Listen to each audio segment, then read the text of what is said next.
All right. Hello again, adventurers, and welcome to another exciting daily vlog. This is daily vlog number 312, and today I want to talk on a topic that I am an absolute expert in, which is catastrophizing. And I need a drink.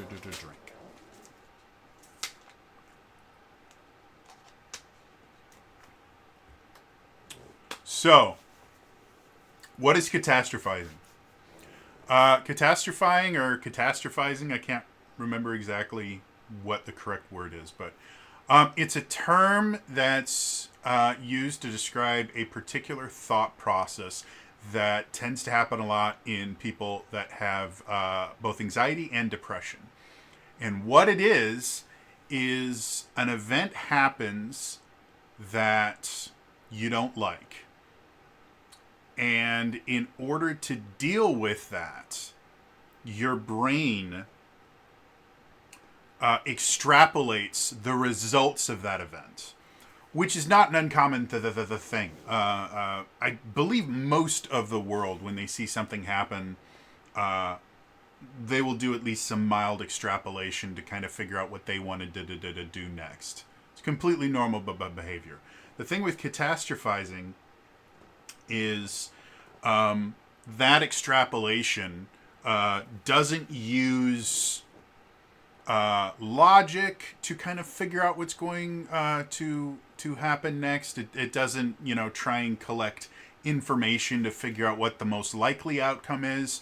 What it does, it chooses whatever the absolute worst outcome physically possible is. Even in spite of the fact that a lot of times those outcomes, while theoretically possible, are statistically impossible. The things like, well, if I go outside, a car's going to jump the curb and hit me and I'll die. I mean, theoretically that can happen, and it has happened. The likelihood of it happening just because you walk outside is so infinitesimally small. It would be a statistical anomaly. Catastrophizing chooses the absolute worst possible outcome and then decides not only is that what you think is going to happen, just decides that is definitely what is going to happen, and then starts the process all over again of bad event. I'm going to extrapolate what's going to happen next. I'm going to choose the absolute worst possible outcome I can come up with, and then instead of going, well, it's possible that might happen, it goes, no, that's definitely going to happen. In your brain, it has already happened, and it just keeps going until inevitably the world ends. That is what catastrophizing is. When I say I'm an expert on it, I mean it. I have panic disorder with agoraphobia. I have multiple other anxiety disorders. I have major depressive disorder, PTSD, both simple and complex. Catastrophizing is what my brain does by default. And for anyone that is unaware, there was an event that happened yesterday and was officially announced as being over today. Not going to say what it is because it's not really important for this conversation. But it happened. And now I know a lot of people that are catastrophizing right now. That are going, oh my God, the world is over. Everyone's going to die. All the people I care about are going to be destitute. You're all catastrophizing. And here's the weird thing about catastrophizing. As much as it makes you feel horrible because you're basically convincing yourself that the world is about to end, or at least your world is about to end, it also feels really good.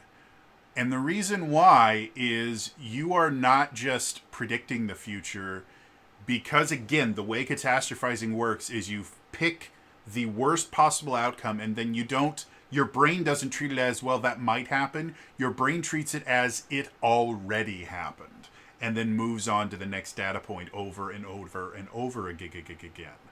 Um, so because of that, as much as, yeah, it feels bad, it also feels really, really good, because you have just exerted this immense amount of control over the future. You already know what is going to happen in the future. It's a bad thing that's going to happen, but a lot of people don't realize just how psychologically damaging a loss of control can be.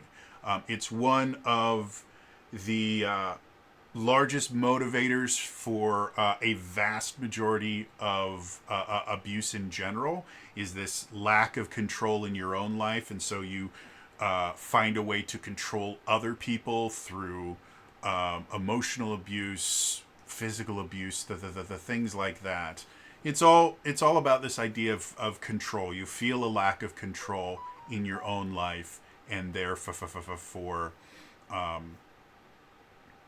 you you need to find a place to get control somewhere else. It's also one of the big motivating factors for most Karens, quote unquote.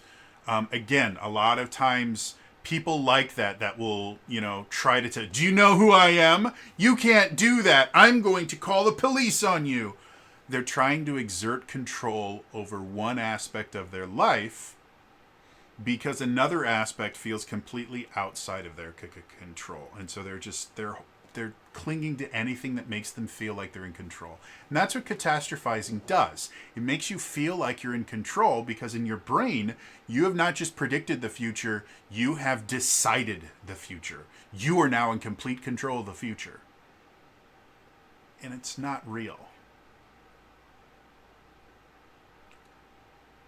I have been in a couple situations where the catastrophizing I did was actually better than the real results. It's extremely rare. I'm going to tell you this right now. It's unbelievably rare.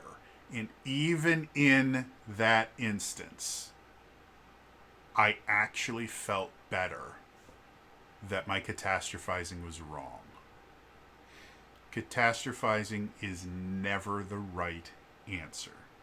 And again, the absolute, 99.9 repeating percent of the time, your catastrophizing is so much worse than what is actually going to happen that you will feel stupid afterwards. There's really nothing else that you can do, because you can sit there and go, really, that's what I thought was going to happen? That doesn't make any sense. Once you are past all the negative data points and you look at what actually happened, you go, it doesn't make sense to me that I could think that was even possible, because it wasn't. So for everyone that is really, really scared right now that the entire world is going to change, that they're going to be left destitute, you're catastrophizing. It's going to be okay. I promise you. It's going to be okay. We saw, to be perfectly honest, the past two elections in particular, two presidential elections, so the past 8 years, I have seen people catastrophize over and over and over. And it's never actually happened. We'll admit, one of those times it got pretty close, but it's never actually happened. The world's going to be fine. The U.S. is going to be fine. You are going to be okay. We can't predict what's going to happen tomorrow. A lot of people try, doesn't work. But if we fixate on the worst possible outcome, it's not going to help anybody. And in fact, it's going to make your life significantly worse. So if you're worried about what's going to happen tomorrow, what's going to happen in January, what's going to happen over the next 4 years, that's okay. You're allowed to feel that way. Don't ever let anybody tell you that your feelings are wrong or that your feelings are not real. You're allowed to be afraid of what's going to happen. You're allowed to be happy about what's going to happen. You're allowed to be ambivalent about what's going to happen. But the one thing that you can't do is predict the future. You can't. Nobody can. We've tried it over and over and over again. We can barely predict the weather, and that actually follows patterns. You're going to be okay. I promise. The world may seem really, really scary right now. And again, you're allowed to feel afraid, but don't let it destroy you. Don't let the grief take over your entire life. Because the world's gonna keep going.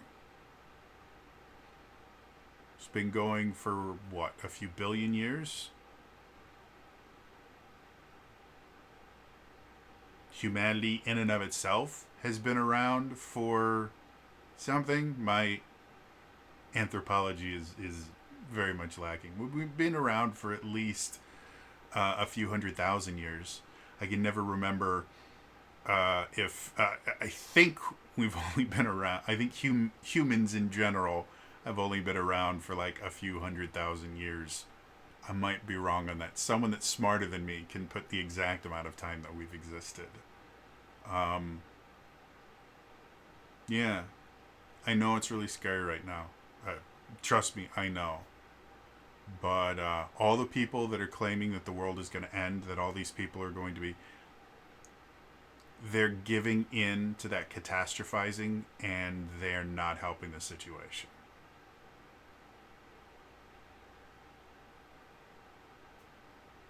We've got to move forward. If you don't like what happened yesterday in the U.S., first of all, if you're not in the U.S., blows my mind that so many other countries care what happens in my country. Whatever. You have so little to worry about in this particular instance because the vast majority of the changes are going to happen to the U.S. But yes, U.S. policy does affect the rest of the world, so there is. But if you're worried about what happened yesterday in the U.S., do something about it. And probably the best, absolute best thing that you can do if you see something happening that you don't agree with is not to go out and condemn everyone that did it and call them bigots and all these other horrible names. Because you know what that does is it reinforces the behavior. Because they see you as the enemy. No. The best thing you can do, which is what I'm going to do, is continue moving forward. I'm going to be running my D&D game tonight. With the small caveat of if I don't have enough players, I won't run. But as long as I have enough people willing to play, I'm going to be running my game tonight. Because the game itself is supposed to be an escape from reality. And some people really need an escape from reality right now. You don't like what happened yesterday? Fantastic.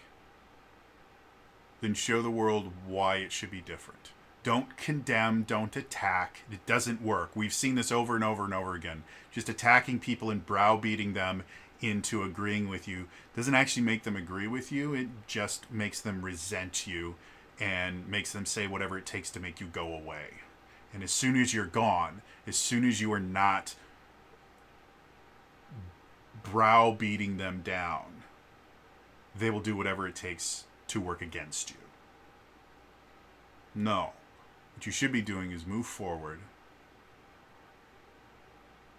Show why the world should change because of the positive things that you do, not because of the negative things you do against the people that you don't like. and understand that tomorrow the world will continue turning. We're all going to well, most of us are going to wake up tomorrow. Fun fact, roughly about 8,000 people pass away in the U.S. every single day. So, yes, some people will pass away. We recently lost an absolutely amazing person. Quincy Jones passed away a few days ago. Phenomenal person in the world of music, in the world of jazz. Phenomenal person in general. From my understanding, I never met the dude. It happens. The world's going to keep going on. You're going to keep going on.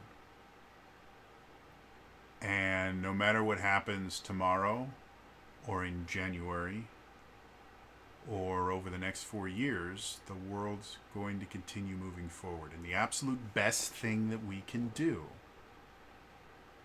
is move forward with it. And if we don't like what's going on, if we don't like the direction that things are going, show people why a different direction is better through your actions. Show them the positive aspects of a different direction. Don't destroy the current direction. Don't beat people senseless that chose to go in that direction, because all that does is make them want to go in that direction even more. Be positive, be loving, and overall, keep moving forward.